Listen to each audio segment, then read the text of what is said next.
Assalamualaikum warahmatullahi wabarakatuh. Halo semua.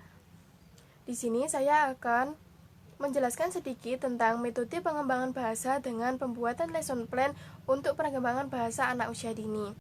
Sebelum saya jelaskan, alangkah baiknya kita perkenalan terlebih dahulu ya. Perkenalkan, nama saya Romantitu Nafia dengan NIM akhir 034 kelas 3B. Apa sih yang dimaksud dengan lesson plan? Lesson plan dalam bahasa Inggris diartikan sebagai rencana pembelajaran. Lesson plan atau rencana pelaksanaan pembelajaran RPP adalah pegangan seorang guru dalam mengajar di dalam kelas. Rencana pelaksanaan pembelajaran dibuat oleh guru untuk membantunya dalam mengajar agar sesuai dengan standar kompetensi dasar pada hari tersebut, yang berfungsi sebagai acuan bagi guru untuk melaksanakan kegiatan pembelajaran agar lebih terarah dan berjalan secara efektif dan efisien.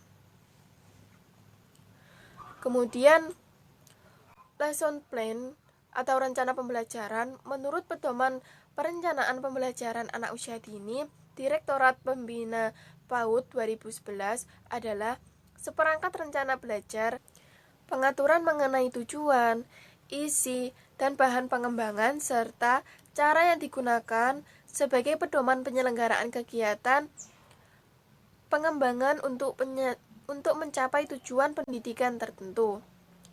Jadi, lesson plan perkembangan bahasa anak usia dini adalah rencana pelaksanaan pembelajaran yang dibuat oleh pendidik dengan tujuan agar peserta didik dapat mengembangkan kemampuan berbahasa yang ada dalam diri anak tersebut.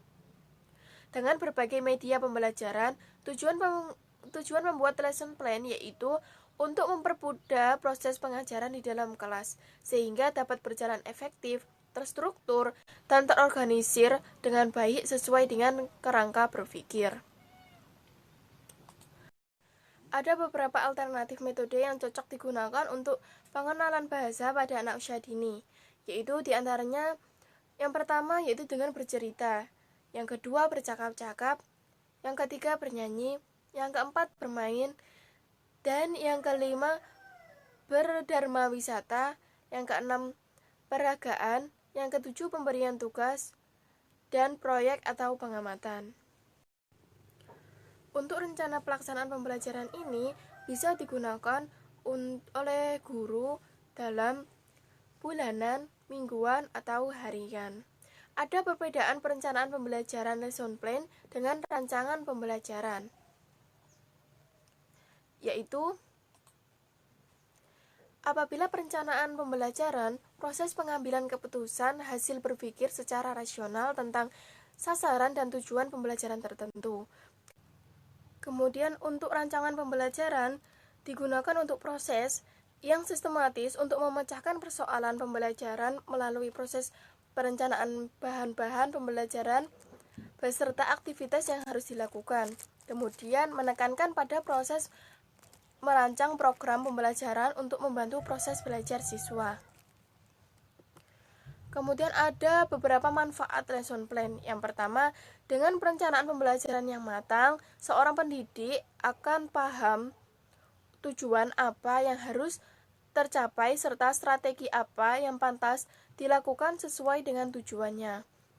Kemudian melalui proses perencanaan yang matang dan akurat, kita akan mampu memprediksi seberapa besar keberhasilan yang akan dapat dicapai.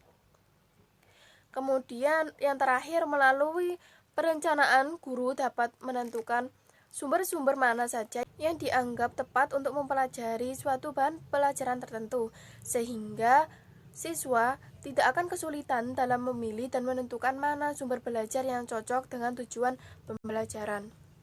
Ada beberapa komponen penyusunan rencana pelaksanaan pembelajaran atau RPP. Yang pertama, identitas mata pelajaran. Identitas mata pelajaran ini berisi mata pelajaran yang akan diajarkan, yang terdiri atas sikap, pengetahuan, yang keterampilan, dan bersumber dari kompetensi inti. Kemudian yang keempat, indikator pencapaian. Indikator pencapaian digunakan untuk menjadi tolak ukur apakah. Yang keenam, materi ajar. Yang ketujuh, alokasi waktu. Alokasi waktu ini digunakan untuk kapan dan di mana kita akan melakukan proses belajar mengajar. Kemudian penilaian hasil belajar, dan yang terakhir sumber belajar atau alat atau bahan. Di sini ada salah satu contoh rencana pelaksanaan pembelajaran yang dapat meningkatkan perkembangan bahasa anak usia dini, yaitu sebagai sekian yang dapat saya sampaikan.